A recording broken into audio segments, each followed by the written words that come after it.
Bonjour à tous, encore heureux de vous revoir. Je m'appelle Albert Goubanja, Microsoft Student Partenaire. Aujourd'hui, nous allons voir les conditions en Python et en C#. Nous commençons d'abord par la condition la plus simple. Nous utilisons quelle instruction? Nous utilisons l'instruction if. If. Et comment cela se fait? Nous commençons par Python. Alors, nous allons faire quelque chose. Vous voyez que j'ai déclaré des variables là-bas. J'ai déclaré des variables. Je peux dire par exemple if nombre 1 égale. Vous voyez maintenant? Donc, j'ai dit si nombre 1 égale à true. Voilà. Si égale à true, qu'est-ce qu'on va faire? Je mets 2 points. Et ici, je dois respecter l'indentation. Je vais à la ligne. Je peux aussi l'écrire directement là-bas. Je dis par exemple print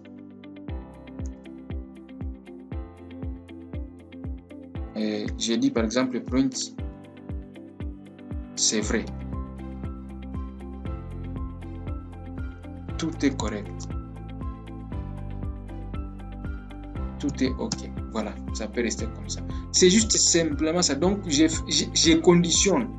On imprimera seulement c'est vrai, tout est correct, seulement si nombre 1 égale à true.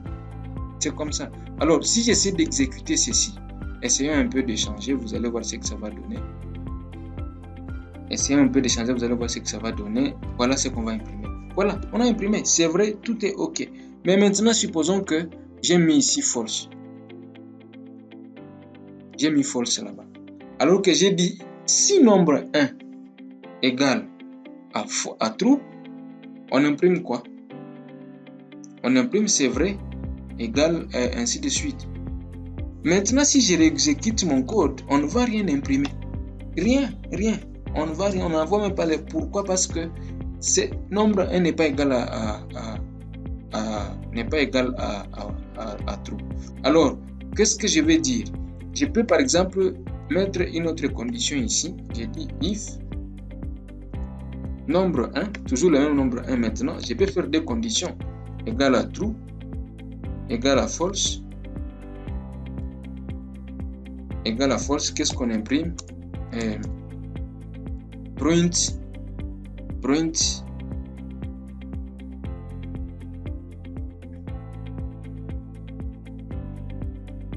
c'est faux. C'est faux, tout simplement ça. Alors, j'ai mal écrit print. Alors, c'est tout simplement ça. Maintenant, si je réexécute mon code, qu'est-ce qu'on fait? Voilà. On écrit c'est faux. On n'a pas écrit c'est vrai. Pourquoi? Parce que dans nombre 1, il y a quelle valeur? Il y a la valeur false. Donc, dans notre programme, ce qui a été exécuté, c'est l'instruction qui est là. Pourquoi? Parce que c'est le seul endroit, c'est une condition. C'est une condition. C'est pourquoi vous voyez les choses comme ça. Mais nous allons voir dans la suite, quand on va voir les conditions globales, complètes, avec les imbrications, vous allez voir qu'on peut éviter cette manière d'écrire. Donc, j'ai mis deux conditions simples qui vérifient la valeur de 1. Vous voyez, la valeur du nombre 1, si c'est faux, si c'est false, on print, c'est faux. Si c'est vrai, on print. Donc, si je mets par exemple un autre nombre, si je mets 10, si je mets je ne sais pas quoi, ça va être compliqué. Vous voyez donc la question. Mais par contre, si je mets par exemple 10 ici, regardez ce qui sera vrai. Si je mets 10 là-bas, ou bien une valeur, je viens ici, je réimprime mon code. Ouais, on n'a rien imprimé. On n'a rien imprimé. Rien. Il n'est ni vrai ni faux parce que ce n'est pas ça les valeurs qu'il y a là-bas. Et c'est ce que nous pouvons dire sur les conditions et la condition simple if en Python. Nous passons à C# avec RD. RD, à vous la parole. Bonjour à tous, j'espère que vous allez bien. Aujourd'hui, nous allons parler des conditions. Nous allons parler de la condition qui est la condition if. Qu'est-ce qu'une condition if? En fait, une condition, elle nous permet une condition nous permet de remplir un rôle dans un code. Genre, tant que la condition n'est pas remplie, on ne fait rien. C'est un peu ça les conditions, si je peux essayer de les définir, dans le sens où on peut dire que si par exemple ma variable ne contient pas programmé, ne fait rien ou bien passe à une autre structure. Alors, sans plus tarder, nous allons faire un petit exemple de code des conditions. Alors, les conditions sont, on peut imbriquer des conditions. On peut, si j'ai dit imbriquer, genre on peut mettre une condition dans d'autres conditions. Dans cette condition, on met une autre condition. Et alors, tu vois, c'est un peu comme ça. Donc, les conditions ne sont pas que seulement une seule condition, après l'autre. Non, on peut les imbriquer. Ils sont facilement imbriquables. Alors, nous allons créer deux variables. Nous allons faire un petit test. Nous allons créer deux variables des entiers. Si on a trop travaillé avec des entiers, on va travailler avec des strings. Et nous allons les appeler chaîne 1. Chaîne 1 qui va contenir, par exemple, pandas. Je préfère pandas. Je vais expliquer pourquoi j'ai pris le mot pandas. Alors, plutôt que...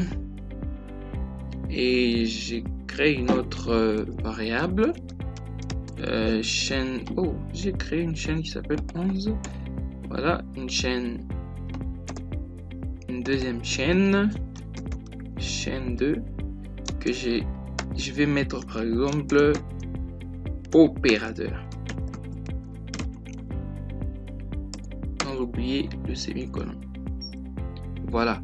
Nous avons deux chaînes de caractères qui contiennent pandas et opérateur. Voilà. Maintenant, qu'est-ce que c'est if? Qu'est-ce que c'est la condition? La condition en programmation, elle est représentée en anglais par un if. Vous n'avez qu'à faire une tabulation 2 fois et il va vous générer directement une condition if. Vous voyez? If, je vais essayer un peu d'énumérer. Regardez, il y a if, directement il y a un true dedans. Pourquoi true?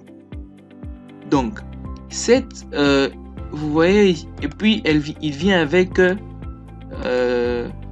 un bloc de code qui est une accolade ouvrante et une accolade fermante. C'est-à-dire, si le code, si la condition est remplie, elle est vraie, ce qui sera exécuté, c'est ce qui se trouvera dans le bloc de code. Si elle est fausse, alors ce qui va s'exécuter, c'est ce qui se trouvera à l'extérieur du bloc de code. Alors, exécutons. Essayons quelque chose. Bon, regardez, vu qu'il y a true, j'écris console write line. Nous avons réussi. Voilà, nous avons réussi. Regardez, si nous lançons notre exécution de notre programme, vous allez voir que il va entrer dans ce bloc de code parce que la condition, elle est vraie. Donc, vu qu'elle est vraie, vous voyez, nous avons réussi. Mais imaginez-vous que je mette false. Voilà. Et que j'exécute notre code. Rien ne se passe. Pourquoi? Parce que il n'y a rien qui est après le code. Bon, imaginez-vous que je mette aussi console write line, la condition est fausse et false. Vous voyez, à votre avis, qu'est-ce qui va être affiché? La condition est false. Vous voyez, la condition est false. Donc, pour que le if puisse fonctionner, ce qui se trouve dans le parenthèse doit être vrai. Alors, essayons quelque chose. Nous avons nos chaînes, nous allons les essayer. Nous allons prendre chaîne 1 est égal à chaîne 2. Si notre chaîne 1 est égal à chaîne 2, qu'est-ce qu'il fait? Il nous affiche carrément la chaîne, il nous affiche chaîne 1. Voilà. Oui, voilà. Sinon, si la condition elle est fausse, il nous affiche chaîne 2. Ah, je sais déjà que vous venez de deviner ce qui va se passer. Alors, je sais que vous avez des idées. Voilà, il nous affiche opérateur, il nous affiche chaîne 2 parce que chaîne 1 n'est pas égal à chaîne 2. Ou bien, prenons maintenant la même. Alors, créons une autre chaîne qui s'appelle chaîne 2, mais qui contient PEMDAS. Voilà, regardez ce qui va se passer. Donc, regardez, les deux codes vont s'exécuter. PEMDAS. Qu'est-ce qui se passe? Alors, il vérifie, est-ce que PEMDAS est égal à PEMDAS? Oui, il affiche PEMDAS. Et quand il finit, il quitte. Il lit aussi ça, PEMDAS. Vous voyez? Donc, les conditions if permettent de vérifier des valeurs. Je vais essayer aussi un peu, je vais y aller un peu plus rapidement pour des entiers. Int valeur est égal à 10. Int il n'y a pas que, on peut pas valeur bon, val est égal à 20. On peut aussi faire sur des entiers, il n'y a pas que sur des chaînes de caractères. Donc j'ai dit if val est inférieur ou égal à quoi? À valeur. J'ai écrit valeur. Voilà, est-ce qu'il est inférieur ou égal à la valeur? Sinon, il nous affiche quoi? Qu'est-ce qu'il nous affiche? Il nous affiche chaîne 1. Bon, la chaîne 1, on sait que c'est PEMDAS. C'est chaîne 2, on met OK. Voilà, quand on exécute, qu'est-ce qu'il va nous afficher? Rien. Pourquoi?